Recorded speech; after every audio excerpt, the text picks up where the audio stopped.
ফেনী থেকে যোগ দিচ্ছেন দিলদার হোসেন স্বপন। স্বপন, ফেনীতে বন্যার সর্বশেষ পরিস্থিতি জানাবেন। রাব্বি, আপনি যেমনটি বলছেন, ফেনীতে বন্যার সর্বশেষ পরিস্থিতি হলো মুহুরী কহুয়া সিলোনিয়ার বন্যা নিয়ন্ত্রণ বাঁধের 8টি স্থানে বাঁধ ভেঙে 15টি গ্রাম প্লাবিত হয়েছে। আমি এখন রয়েছি ফেনী পরশুরাম আঞ্চলিক মহাসড়ক। এই সড়কে সকাল থেকে যানবাহন চলাচল বন্ধ রয়েছে। এখানে কোথাও হাঁটু পরিমাণ, কোথাও কোমর পরিমাণ পানি উঠেছে, যার ফলে যানবাহন চলাচল বন্ধ রয়েছে। গ্রামীণ যে সড়কগুলো রয়েছে, এই সড়কগুলোর মধ্যেও এখানে পানি ওঠার কারণে চলাচল করতে সমস্যা হচ্ছে। আমরা দেখতে পেয়েছি ফুলগাজী উপজেলার আশপাশের যে গ্রামগুলো রয়েছে, গ্রামগুলোতে পানি উঠেছে। গ্রামের যে গ্রামীণ বাড়িঘরে পানি ওঠার কারণে তারা একটা ভোগান্তিতে পড়েছেন। পাশাপাশি পরশুরাম উপজেলার যে 3টি ইউনিয়ন রয়েছে, ওইসব এলাকাগুলোতে গ্রামীণ এলাকাগুলোতে পানি উঠেছে। সব মিলিয়ে 15টি গ্রাম প্লাবিত হয়েছে বলে আমরা ইতিমধ্যে জানতে পেরেছি। তবে পানি উন্নয়ন বোর্ড আমাদেরকে জানিয়েছেন যে মোহনী নদী, কহুয়া এবং সিলোনিয়া নদীর পানি উজানি বৃষ্টিপাত যদি না হয় তাহলে পানি কমে যাবে। তবে এক্ষেত্রে বিশেষ করে ভারতের বৃষ্টিপাতটায় তারা বেশি বলছেন। আমাদের স্থানীয় অংশে এখানে বৃষ্টিপাত হালকা হালকা বৃষ্টি হচ্ছে। তবে এই বৃষ্টির চেয়ে বেশি ক্ষতি করে থাকে আমাদের উজানের ভারতের বৃষ্টিপাত। এক্ষেত্রে উজানের বৃষ্টিপাত যদি না হয় তাহলে সেক্ষেত্রে হয়তো পানি কমবে। তবে এখন যে আশপাশের যে ভাঙ্গনের কারণে আশপাশের গ্রামগুলোতে পানি উঠেছে, যে 15টি গ্রামে পানি উঠেছে, লোকাল ও নিচু এলাকায় দেখেছি আমরা যাদের একতলা ঘর রয়েছে, নিচতলায় পানি উঠেছে। আর আমরা এবারে লক্ষ্য করেছি গতবার 24-এর বন্যায় তাদের গবাদি পশু ক্ষয়ক্ষতি হওয়ার কারণে এবারে তারা গবাদি পশুকে যারা উঁচু স্থান অথবা নির্মাণাধীন কোনো ভবনের ওখানে নিয়ে রেখেছেন বলে আমরা দেখতে পেয়েছি।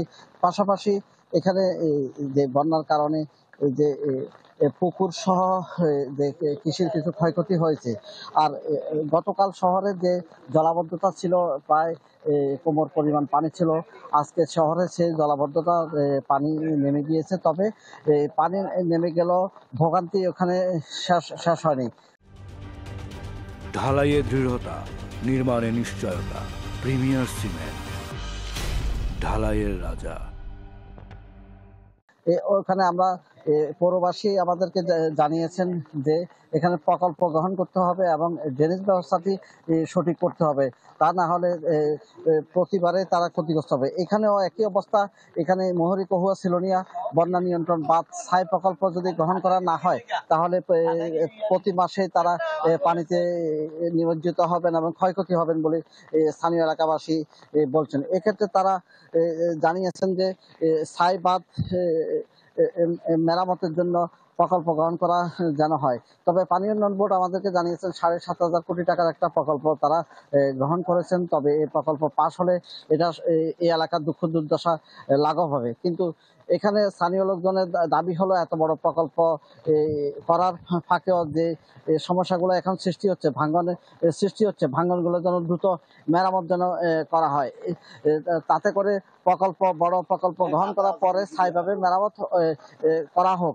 কিন্তু ছোট প্রকল্প দিয়ে যেন আপাতত যেন তাদেরকে পানির হাত থেকে যেন রক্ষা করা হয়। আমরা দেখেছি বাজারে গত রাতে পানি উঠে ক্ষয়ক্ষতি হয়েছে, কিন্তু বাজারে গত মাসখানেক আগে এই ফুলগাজী বাজারে পানি উঠেছে।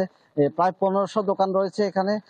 দোকানের ব্যাপক ক্ষয়ক্ষতি হয়ে থাকে প্রতিবারেই, আমরা লক্ষ্য করেছি। এখানে ফ্লাড ওয়াল নির্মাণ সহ এখানে যে সুইচ গেটটি রয়েছে, সুইচ গেটটি মেরামত এবং ফ্লাড ওয়াল নির্মাণের দাবি জানিয়েছেন স্থানীয় এলাকাবাসী।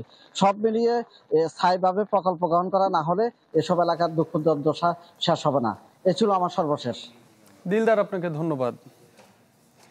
ফেনী থেকে বন্যা পরিস্থিতির খবর জানাচ্ছিলেন দিলদার হোসেন স্বপন। এদিকে টানা বৃষ্টিপাতে নাকাল রাজধানীবাসী, ভোগান্তিতে পড়ছেন অফিসগামীরা। এ নিয়ে আরো খবর জানাতে যুক্ত হচ্ছেন সহকর্মী সজল শাইক।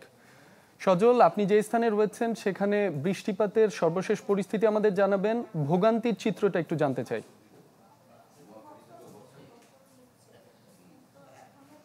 রাজধানীতে যেই বৃষ্টি যে খবর আমরা সকাল থেকে জানাচ্ছিলাম, আসলে আমরা কিন্তু দেখেছি গত 2 দিন যাবতেই কিন্তু রাজধানীতে প্রচুর পরিমাণে বৃষ্টি হচ্ছে। শুধু যে রাজধানী তা নয়, রাজধানীর বাইরেও কিন্তু এই ধারা অব্যাহত রয়েছে। আমি যদি আজকের চিত্র বলি, আসলে আপনার গতকাল এবং গত পরশুদিন রাত থেকেই কিন্তু বৃষ্টিপাতের সূত্রপাত, এবং তারপরেই কিন্তু আসলে কখনো মাঝারি কখনো বা ভারী বর্ষণ আমরা লক্ষ্য করেছি।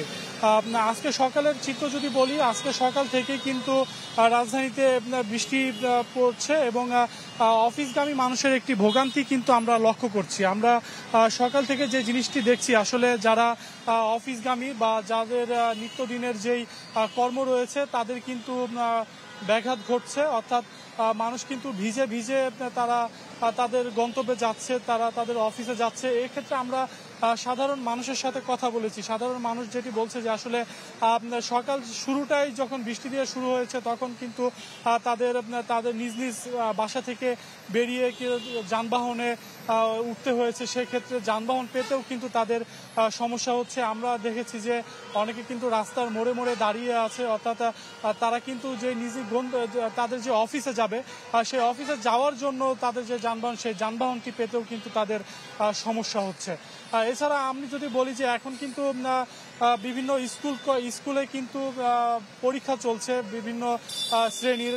সেক্ষেত্রে কিন্তু স্কুলের শিক্ষার্থীদের পরীক্ষা দিতে কিন্তু এক ধরনের সমস্যায় পোহাতে হচ্ছে।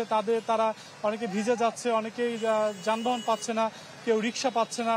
এই ধরনের অভিযোগ কিন্তু মানুষ আমাদের কাছে দিচ্ছে। সেক্ষেত্রে আমরা লক্ষ্য করেছি স্কুল কলেজগামী যেই সকল শিক্ষার্থী আছে তাদেরকে কিন্তু এই বৃষ্টির মধ্যে তাদের শিক্ষা প্রতিষ্ঠানে যেতে কিন্তু সমস্যাই হচ্ছে। বলা যায় যে আসলে বৃষ্টির ফলে কিন্তু সাধারণ মানুষের যেই কষ্ট দুর্ভোগ সব কিছুই কিন্তু আমরা লক্ষ্য করছি। এবং আরেকটি বিষয় না বললেই নয়, গত 2 দিনের যেই বৃষ্টিপাত, সেই বৃষ্টিপাতে কিন্তু রাজধানীর বিভিন্ন জায়গায় জলাবদ্ধতা লক্ষ্য করছি, এবং কিছু কিছু যেই নিম্নাঞ্চল রয়েছে, অর্থাৎ নিম্ন এলাকা রয়েছে, সেখানে কিন্তু পানি উঠে গেছে মানুষের ঘর বাড়িতে, এবং টিন শেড যে ঘর রয়েছে বা একটু বস্তি শ্রেণীর যেই ঘর বাড়ি রয়েছে, সেখানে কিন্তু তাদের অনেকের ঘরে পানি উঠেছে। আমরা সেই দৃশ্যও কিন্তু দেখতে পেয়েছি। এছাড়া আবহাওয়া অফিসের সাথে আমরা কথা বলেছি। আবহাওয়া অফিস যেটি বলছে যে আসলে